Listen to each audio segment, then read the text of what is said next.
How's it going, everybody? It's Aussie Nakama here, back with another chapter review of One Piece. This time it's chapter 999, the Sake I Brew While Waiting for You. One more chapter to go until we hit that big 1000. Super excited. But this chapter was fucking crazy. So many revelations, so many theories busted. And yeah, so I'm just going to jump straight into it. And obviously, first thing on the table, we've got to talk about the flashbacks. It's Flashback City here. I think this is the first time flashbacks has been told by like multiple characters of their own kind of point of views, which is really cool. But yeah, big Ace heavy chapter, which I love. He was one of my favorite characters, you know, RIP. It's really cool seeing Ace's crew. I've read the first book of the Ace novels, so it's really cool seeing, you know, his crew in manga form. They seem very similar to the Straw Hats. Like, they're saving kids and fucking making friends along the way. Cool to see how similar they are. The fight with Yamato and Ace was really cool. You know, they both got a little bit of daddy issues. You know, that always helps you form a bond with other people. Like, if she didn't have these cuffs on, she would have definitely joined Ace's crew. She just wants to, you know, adventure and travel like Odin did. So, like, 100% Yamato for Nakama. Gonna happen, guys. Let's, you know, speak it into existence. I fucking love how they're talking about, like, the youngsters that are up and coming. And you've got them saying, like, Ace saying Cavendish would fucking hate that.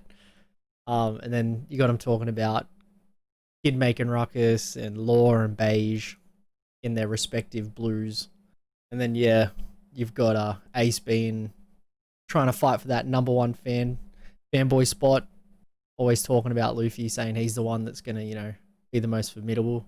Marco's flashback was really cool as well. Like, you can see their like dynamic in the crew and why they didn't come and, you know, revenge for Odin.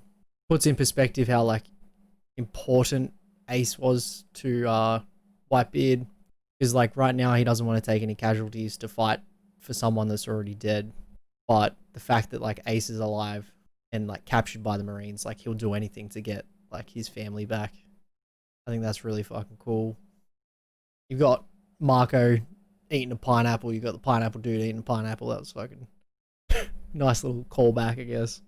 Then you got Blackbeard just like chilling there. Like it's so creepy seeing like him just be part of the crew, but like we know how much of a fucking scumbag he is.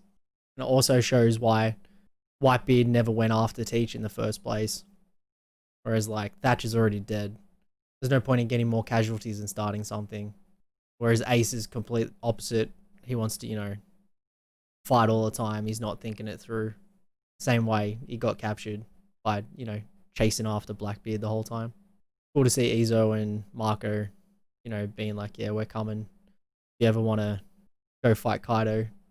It's cool how like Ace's will has been passed on to Luffy and that they're there, you know, protect him as they would have Ace. Fucking love that shit. It's cool seeing Tama's and Momonosuke's like reaction to the Ace talk, because, you know, Tama made friends with Ace when he was on Wano, and like Luffy never said to her that he was brothers with him. So like Tama's all pissed off. That's cool to see like her freaking out, like, oh shit, Ace's little brother. Then you've got Momonosuke freaking out that, you know, Ace was Roger's son and that he's Luffy's big brother. Like, it's so cool because Gold Roger was basically Momonosuke's uncle. He was there when he was born. Like, he was one of the first people to hold him. Like, it's really cool. Like, I didn't even think of that when all this Ace flashback stuff was going down. It's really cool. And like, there's just so many levels how everyone's interconnected.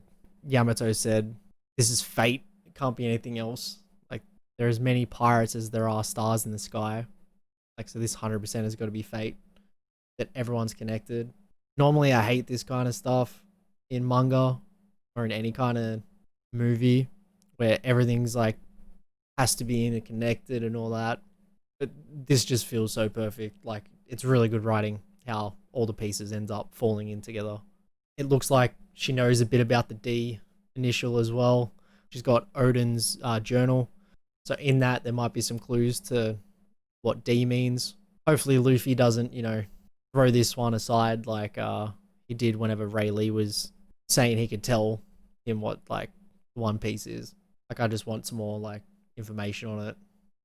Then again, it's about the D. Luffy doesn't care about that. So he's not going to be super against him being told it. And you've got Law looking for a poneglyph that's all about the D, so maybe that's how we find out the information. Them two finding each other and then exchanging information. It's really fucking cool. We've got Marco flying up, Zoro to the top.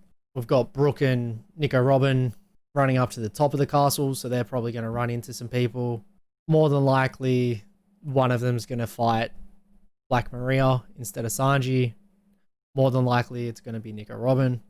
That's how he's going to get out of fighting a girl. Or they could be the ones that fight Page 1 and Ulti, because, you know, there's two of them, two of these guys. Either way, super keen to see how the fights play out. It's so funny how when Queen turns into his Brachiosaurus full form, like he's still got the Gatling gun, but it's in his mouth. That's fucking hilarious to me for some reason. Yeah, so it looks like Marco's going to end up in a fight with King, which is really cool. Like that's probably the best matchup for him, like bird versus bird. Still don't know who's going to fight Queen. Like he's fucking huge, so maybe it's Chopper in Monster Point. That'd be cool. It'll be super unexpected as well because Queen's meant to be one of these, like, he's an all-star in Kaido's crew, so expected to be either Sanji or Zoro to fight him. So it'd be cool if it's like someone other than those two. And yeah, we finally reached like the end 2 pages of the chapter. We've got Big Mom and Kaido up on top of Onigashima Skull. We've got Kaido having a drink. He's getting drunk, so his drunken state is going to play a part in these fights coming up. We've got Zeus and Prometheus fully charged up now. And then we've got some fucking bombs dropped on us, some knowledge bombs, some theory busting bombs. First one, turns out that Pudding and her like 3-eyed tribe race can read the ancient texts. And that's how Big Mom was going to be able to read the poneglyphs. But she's over waiting for the true awakening. And she's out to try to capture Nico Robin now. So it's going to be cool to see them try to, you know, capture Nico Robin. Because like this whole time, Nico Robin's the only one that can read poneglyphs. And you don't see the captains of other crews trying to, you know, capture her as much as they really should be. Because all of them are trying to get the One Piece. So, you know, you'd think that everyone would be trying to capture Robin, not just the world government. But yeah, here, Big Mom knows it. She's out there, you know, keep her alive. She's mine. Got Big Mom saying that Kaido's like a little brother to her. Got some, you know, step bro vibes coming in. Because everyone thinks, like, the theory of Kaido being Katakuri, Oven, and Daifuku, him being the dad. Like, that's a heaps good theory. Like, all their faces look very similar to, like, Kaido's face. So, it's kind of making it a bit debunked now. But then again, weirder things have happened. And then you've got the biggest theory-busting bombshell of the chapter. And that's Kaido having a mythical type fish fruit. Like, what the fuck? Who was thinking that Kaido had a fucking fish devil fruit? No one was thinking that. Like, it makes fucking heaps of sense now.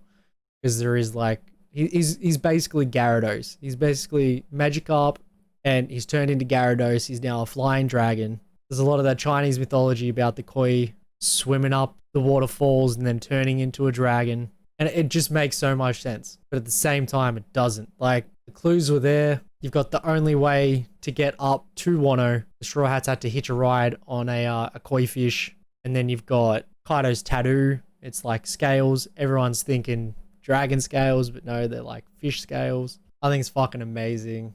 And yeah, Big Mom apparently gave that to him on the day of the Rocks God Valley incident. And then that's what the debt was. That was like the secret that Big Mom had over Kaido. So that's so fucking cool. And then you have them both saying that they will both acquire One Piece together. So that is their end goal. It's not just an alliance for now. It's an alliance further in. Like, this is just a fucking amazing chapter.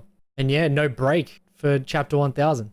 I'm so fucking excited. Like, what's it going to be? I always thought it was going to be Kaido and Big Mom facing off against Luffy, Kid and Law. But now I'm thinking even more that it's going to be a flashback to the Rocks. And we're going to find out who Zebek is, like what he actually looks like. It might be both. And I'm really fucking excited to see it. I'm so fucking hyped. But yeah, no break. We're almost there. Almost there to chapter 1000. So yeah, I'll see you next week for the chapter review. It's going to be fucking amazing. I can't wait.